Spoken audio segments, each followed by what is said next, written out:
Hello friends, welcome back to study कर। मैं हूं आपका दोस्त प्रभाकर। डेली करंट अफेयर्स की सीरीज में आपका बहुत बहुत स्वागत है। आज हम डिस्कस करेंगे 26 फरवरी 2022 से related most important current affairs. Lecture को आप बहुत ही ध्यान से सुनिएगा, लास्ट तक जरूर सुनिएगा। लास्ट में आपसे कुछ क्वेश्चन पूछे जाएंगे तो उनके आंसर आपको कमेंट बॉक्स में जरूर देना है। अगर आपको इस लेक्चर का पीडीएफ चाहिए तो पीडीएफ के लिए आप हमारे टेलीग्राम चैनल को ज्वाइन कर सकते हैं। लिंक आपको डिस्क्रिप्शन बॉक्स में दिया गया है, वहां से आप इसको आसानी से डाउनलोड कर सकते हैं। इसके अलावा आप हमसे व्हाट्सएप के माध्यम से भी जुड़ सकते हैं। व्हाट्सएप नंबर है 8602319713। दोस्तों, हमारे सभी सोशल मीडिया प्लेटफॉर्म का लिंक भी आपको डिस्क्रिप्शन बॉक्स में दिया गया है, वहां से आप हमें फॉलो कर सकते हैं। दोस्तों, अगर आप किसी भी कॉम्पिटिटिव एग्जाम की तैयारी कर रहे हैं तो स्टडी कर को फॉलो कर लीजिएगा। बेल आइकॉन जरूर दबा लें, जिससे आपको सबसे पहले नोटिफिकेशन मिल सकेगा। चलिए दोस्तों, पहला क्वेश्चन डिस्कस करते हैं। इंपॉर्टेंट क्वेश्चन है, ध्यान से सुनिएगा। कितने सालों के लिए के.एन. राघवन को इंटरनेशनल रबर स्टडी ग्रुप का नया अध्यक्ष चुना गया है? यानी दोस्तों, इंटरनेशनल रबर स्टडी ग्रुप के अध्यक्ष कौन चुने गए हैं? के.एन. राघवन। तो उनको कितने सालों के लिए चुना गया है? आंसर है इसका 2 सालों के लिए। ठीक है दोस्तों, तो वो 31 मार्च को सिंगापुर में होने वाले प्रतिनिधि मंडल के प्रमुखों की बैठकों की अध्यक्षता करेंगे। दोस्तों, यहां पर बात आई है इंटरनेशनल रबर स्टडी ग्रुप की, तो यह क्या होता है? तो दोस्तों, इंटरनेशनल रबर स्टडी ग्रुप प्राकृतिक और सिंथेटिक रबर उत्पादक और उपभोग करने वाले देशों का एक संगठन होता है। ठीक है, तो इसी के अध्यक्ष बनाए गए हैं कौन? के.एन. राघवन। अगला प्रश्न है, हाल ही में कौन सी बार जम्मू कश्मीर परिसीमन आयोग का कार्यकाल बढ़ाया गया है? तो दोस्तों, इसका आंसर है दूसरी बार। यानी दोस्तों, जो जम्मू कश्मीर परिसीमन आयोग है, इसका दूसरी बार कार्यकाल बढ़ाया गया है। दोस्तों, जम्मू कश्मीर परिसीमन आयोग का गठन 6 मार्च 2020 को किया गया था। यह आयोग यानी इस आयोग का पिछले साल यानी 2021 में ही 1 साल के लिए विस्तार किया गया था। अब ये जो कार्यकाल है इसका 6 मई को समाप्त होगा। दोस्तों, जो जम्मू कश्मीर परिसीमन आयोग है, इसकी सिफारिश के मुताबिक अब जम्मू कश्मीर में 107 की जगह 114 विधानसभा हो जाएंगी। यानी 7 नई विधानसभा क्षेत्रों को जोड़ा गया है इस परिसीमन आयोग में। ये आप पॉइंट नोट करिएगा। ठीक है, परिसीमन आयोग के अध्यक्ष कौन है? तो आंसर है इसका सुप्रीम कोर्ट की सेवानिवृत्त न्यायाधीश रंजना प्रसाद देसाई। यानी रंजना प्रसाद देसाई जम्मू कश्मीर परिसीमन आयोग की अध्यक्ष हैं। ये पॉइंट आपको नोट करना है। ठीक है दोस्तों, अब बात आई है यहाँ पर जम्मू कश्मीर की। तो सबसे पहले हम जम्मू कश्मीर की बेसिक जानकारी देखते हैं कि जम्मू कश्मीर कहाँ पर लोकेटेड है। तो दोस्तों, हम सभी लोग जानते हैं जम्मू कश्मीर भारत के उत्तरी राज्यों में स्थित है। सबसे उत्तरी राज्यों में स्थित है कौन? जम्मू कश्मीर। इसकी 2 राजधानी है, श्रीनगर है और जम्मू है। दोस्तों, यहाँ के गवर्नर याद रखिएगा कौन है? मनोज सिन्हा है। कौन है दोस्तों? मनोज सिन्हा।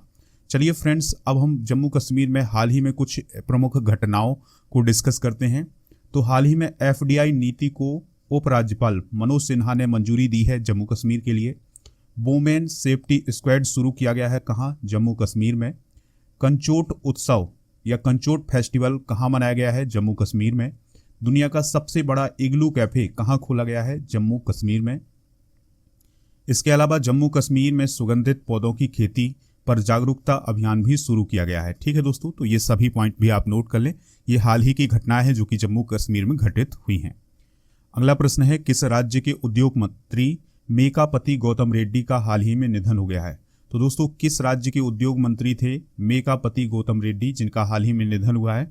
आंसर होगा इसका आंध्र प्रदेश। दोस्तों, आंध्र प्रदेश के उद्योग मंत्री मेकापति गौतम रेड्डी का हाल ही में निधन हो गया है। तो दोस्तों, आंध्र प्रदेश सरकार में उद्योग, वाणिज्य और सूचना प्रौद्योगिकी मंत्री रह चुके हैं या थे अभी वर्तमान में मेकापति गौतम रेड्डी, जिनका हाल ही में निधन हो गया है। वे आंध्र प्रदेश के नेल्लोर जिले के आत्मकूर विधानसभा क्षेत्र से 2 बार के विधायक थे और वो हाल ही में दुबई एक्सपो से भारत वापस आए थे और दोस्तों, उनका हाल ही में निधन हो गया है। बात आई है यहाँ पर आंध्र प्रदेश की। तो आंध्र प्रदेश की बेसिक जानकारी हम डिस्कस करते हैं। दोस्तों, ध्यान से सुनिएगा। आंध्र प्रदेश की जो कैपिटल है वो है अमरावती। क्या है दोस्तों? अमरावती। और जगन मोहन रेड्डी यहाँ के चीफ मिनिस्टर हैं और विश्वभूषण हरिचंदर यहाँ के गवर्नर हैं। ठीक है दोस्तों, अब देखते हैं दोस्तों आंध्र प्रदेश में कौन कौन सी घटनाएं हाल ही के दिनों में घटित हुई हैं। तो ध्यान से सुनिएगा। आंध्र प्रदेश के जो मुख्यमंत्री हैं जगन मोहन रेड्डी, तो उनकी सरकार ने 13 नए जिले बनाने का प्रस्ताव अभी पारित किया है। ठीक है, तो आंध्र प्रदेश में वर्तमान में अगर हम बात करें तो 13 जिले हैं और आंध्र प्रदेश की गवर्नमेंट ने 13 और नए जिले बनाने की घोषणा की है। तो इस प्रकार से आंध्र प्रदेश में अब कितने जिले हो जाएंगे दोस्तों? 26 जिले। ठीक है। और इसके अलावा आंध्र प्रदेश में अभी जगन्ना स्मार्ट टाउनशिप वेबसाइट को भी लॉन्च किया गया है। और आपको याद रखना है, विद्या दीवेना योजना किस राज्य से रिलेटेड है? आंध्र प्रदेश से रिलेटेड है। और आंध्र प्रदेश की गवर्नमेंट ने हाल ही में इसके लिए 686 करोड़ रुपए जारी किए हैं। अगला क्वेश्चन है, किस आईआईटी संस्थान ने किसानों के लिए किसान नामक एक मोबाइल ऐप को लॉन्च किया है? तो आंसर है इसका आईआईटी रुड़की। यानी दोस्तों आईआईटी रुड़की के द्वारा किसान ऐप बनाया गया है। ठीक है। इस किसान ऐप के द्वारा किसानों को मौसम संबंधी जानकारी दी जाएगी और दोस्तों जो किसान जिस ब्लॉक से संबंधित होगा उस ब्लॉक की मौसम की एडवाइजरी जारी की जाएगी उसके लिए, और बुलेटिन भी जारी किया जाएगा। यानी दोस्तों ये किसान ऐप कुल मिलाकर के किसानों के लिए ही बनाया गया है। अभी ये जो किसान ऐप है ये केवल उत्तराखंड में काम कर रहा है। ठीक है दोस्तों, कहाँ पर? उत्तराखंड में। ठीक है। अगला प्रश्न है, हाल ही में तनिष्का कोठिया को बेटी बचाओ बेटी पढ़ाओ का ब्रांड एम्बेसडर चुना गया है, वह किस खेल से रिलेटेड है? तो दोस्तों आंसर होगा इसका शतरंज। यानी तनिष्का कोठिया किस खेल से रिलेटेड हैं? शतरंज से रिलेटेड हैं। और उन्हें हाल ही में हरियाणा के गुरुग्राम जिले का बेटी बचाओ बेटी पढ़ाओ का ब्रांड एम्बेसडर चुना गया है। ठीक है। और अंतर्राष्ट्रीय शतरंज खिलाड़ी हैं कौन? तनिष्का कोठिया, और उनकी बहन है रिद्धिका कोठिया। इन दोनों को दोस्तों बेटी बचाओ बेटी पढ़ाओ का ब्रांड एम्बेसडर बनाया गया है हरियाणा के गुरुग्राम जिले का। ठीक है। तनिष्का कोठिया ने साल 2008 में सबसे कम उम्र की शतरंज खिलाड़ी होने के लिए लिम्का बुक ऑफ रिकॉर्ड जीता था। लेक्चर अगर आपको पसंद आ रहा है तो लाइक जरूर करिएगा, दोस्तों को शेयर कर दीजिएगा जिससे स्टडी कर को सपोर्ट मिल सके। चलिए फ्रेंड्स अगला क्वेश्चन देखते हैं। इंपॉर्टेंट प्रश्न है, उड़ान एक मजदूर बच्चों की पुस्तक के लेखक कौन है? यानी पुस्तक का क्या नाम है दोस्तों? उड़ान एक मजदूर बच्चे की। तो इस पुस्तक के लेखक कौन है? तो आंसर होगा इसका मिथिलेश तिवारी। कौन है दोस्तों? मिथिलेश तिवारी। तो यह पुस्तक कैप्टन एडी मानेक के जीवन यात्रा के बारे में बताती है कि उन्होंने कैसे अपने कैरियर ग्राफ में शून्य से शिखर तक का सफर तय किया है। यानी दोस्तों जो ये पुस्तक है उड़ान एक मजदूर की, यह किस पर आधारित है? कैप्टन एडी मानेक पर। ठीक है।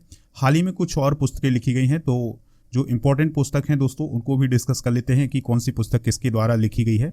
जैसे रो खन्ना के द्वारा dignity in a digital age लिखी गई है, और बिल गेट्स के द्वारा how to prevent the next pandemic लिखी गई है। ठीक है। तो ये जरूर आप नोट करिएगा क्योंकि जो बिल गेट्स वाली पुस्तक है ये आपसे पूछी जा सकती है एग्जाम में। पुस्तक का क्या नाम है? How to prevent the next pandemic. अगला क्वेश्चन है, भारतीय वायुसेना यानी इंडियन एयरफोर्स ने 3 और राफेल लड़ाकू विमान किस देश से प्राप्त किए हैं? ठीक है। आंसर होगा इसका फ्रांस। यानी फ्रांस से राफेल लड़ाकू विमान भारत पर पहुंचे हैं। यानी हाल ही में 3 और लड़ाकू विमान आए हैं। तो दोस्तों भारत ने फ्रांस से कितने राफेल लड़ाकू विमान खरीदे हैं? तो 36 राफेल लड़ाकू विमान खरीदे हैं, जिसमें से अब तक 35 प्राप्त हो चुके हैं। ठीक है दोस्तों। और भारत और फ्रांस के बीच राफेल के लिए जो कॉन्ट्रैक्ट हुआ था ये हुआ था 2016 में। ठीक है, याद रखिएगा। अगला प्रश्न है, लास्ट प्रश्न है, ध्यान से सुनना है आपको। हाल ही में किस शहर ने अपना भविष्य का संग्रहालय यानी म्यूजियम ऑफ द फ्यूचर खोला है, जिसे वह दुनिया की सबसे खूबसूरत इमारत कहता है? तो दोस्तों आंसर होगा दुबई। यानी दुबई में म्यूजियम ऑफ द फ्यूचर खोला गया है, जिसे भविष्य का संग्रहालय कहा जाता है।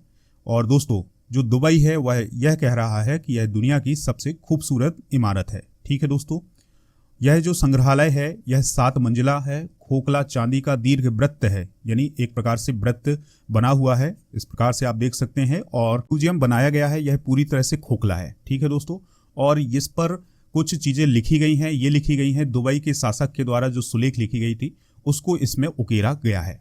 और दोस्तों इसमें अगर अंदर प्रवेश करते हैं तो यहाँ पर 2071 के समय की यात्रा की जा सकती है, यानी कि आने वाला समय किस प्रकार से होगा इसकी यात्रा की जा सकती है इस म्यूजियम के अंदर। ठीक है दोस्तों, चलिए फ्रेंड्स, अब हम 25 फरवरी को पूछे गए प्रश्नों के आंसर जान लेते हैं कि कौन से प्रश्न पूछे गए थे और उसका आंसर क्या है। तो ध्यान से सुनिएगा। यूक्रेन की राजधानी पूछी गई थी, तो यूक्रेन की राजधानी है कीव। क्या है दोस्तों? कीव है। इजराइल के प्राइम मिनिस्टर कौन है? तो इजराइल के प्राइम मिनिस्टर हैं नप्ताली बेनेट। अगला क्वेश्चन पूछा गया था, महिला वनडे क्रिकेट टीम की कप्तान कौन है?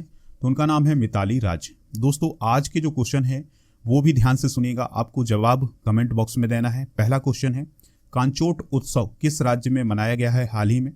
आंध्र प्रदेश के चीफ मिनिस्टर कौन है? इसका जवाब आप कमेंट बॉक्स में दीजिएगा। और भारत ने फ्रांस से कितने राफेल विमान खरीदे हैं? ये तीसरा क्वेश्चन है, तो इसका भी आंसर आप कमेंट बॉक्स में दीजिएगा। हमें इंतजार रहेगा आपके आंसर का। दोस्तों अगर आपको ये लेक्चर पसंद आया है तो लाइक करिएगा, दोस्तों को शेयर जरूर कर दीजिएगा जिससे स्टडी कर को सपोर्ट मिल सके। और हमारे जितने भी सोशल मीडिया प्लेटफॉर्म हैं उन पर आप हमें फॉलो कर सकते हैं, सभी का लिंक आपको डिस्क्रिप्शन बॉक्स में दिया गया है। चलिए दोस्तों मिलते हैं नेक्स्ट लेक्चर में। जय हिंद, वंदे